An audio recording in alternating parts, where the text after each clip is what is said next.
අපි කොයිතරම් යේසුස් ක්‍රිස්තුස් වහන්සේව අඳුනගෙන තියෙනවද මගේ සහෝදර සහෝදරියන්?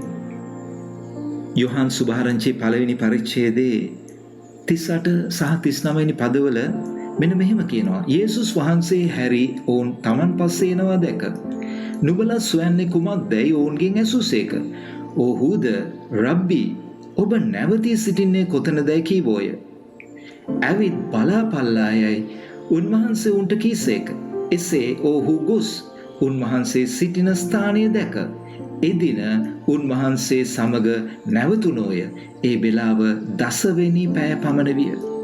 මගේ සහෝදර සහෝදරිය, යේසුස් ක්‍රිස්තුස් වහන්සේ ගැන අහලා යොහන් ළඟ හිටපු ගෝලියෝ දෙන්න යේසුස් වහන්සේ පස්සේ යනකොට තමයි යේසුස් වහන්සේ ඔගොල්ලෝ හොයන්නේ මොනවාද?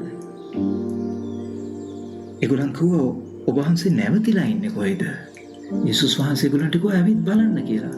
මගේ සහෝදර සහෝදරි, මේක මේ අද දවසේ මිනිස්සු ඇවිත් බලන්න කියන කාරණාව කියන ගොඩක් මේ වචනේ ප්‍රසිද්ධයි. හැබැයි ඒ අයට මොනවද පෙන්වන්න තියන්නේ ආවම? යේසුස් වහන්සේව පෙන්වනවද ඒගොල්ලන්? නෑ, අසමත්. මගේ සහෝදර සහෝදරි, යේසුස් වහන්සේ එදා ගෝලයන්ට කියනකොට ඇවිත් බලන්න කියලා මොනවාද ඒගොල්ලන් යේසුස් ක්‍රිස්තුස් වහන්සේ තුල දැක්කේ? ඒ දැක්ක දේ තමයි ඒගොල්ලන් එළියට ඇවිල්ලා අනිත් අයත් එක්ක බෙදාගත්තේ.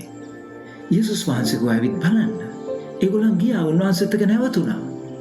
ඒගොල්ලන් දැනගත්තා යුදෙවරුන්, පරණ ගිවිසුම අනාගත වක්තෘවරුන් කියපු මෙසියස් වහන්සේ ලෝකයට ඇවිල්ලා කියලා. ඒගොල්ලන් ඒක දැනගත්තා, සහතික කොටම දැනගත්තා. කොහොමද? යේසුස් වහන්සේව අනුගමනය කළා. උන්වහන්සේ ඇවිත් බලන්න කියනකොට ඒකට කීකරු වෙලා ගිහිල්ලා උන්වහන්සේත් එක්ක නැවතිලා. මගේ සහෝදරය සහෝදරිය, අපි උන්වහන්සේත් එක්ක නැවතිලා ඉන්නවද? අපි උන්වහන්සේත් එක්ක සම්බන්ධතාවයේ ඉන්නවා නම් අපි දැනගන්න යනවා උන්වහන්සේව වඩා. ඒගොල්ලන් උන්වහන්සේත් එක්ක හිටපු වෙලාවේ ඒගොල්ලන් දැනගත්තා මේ තමයි මෙසියස් වහන්සේ.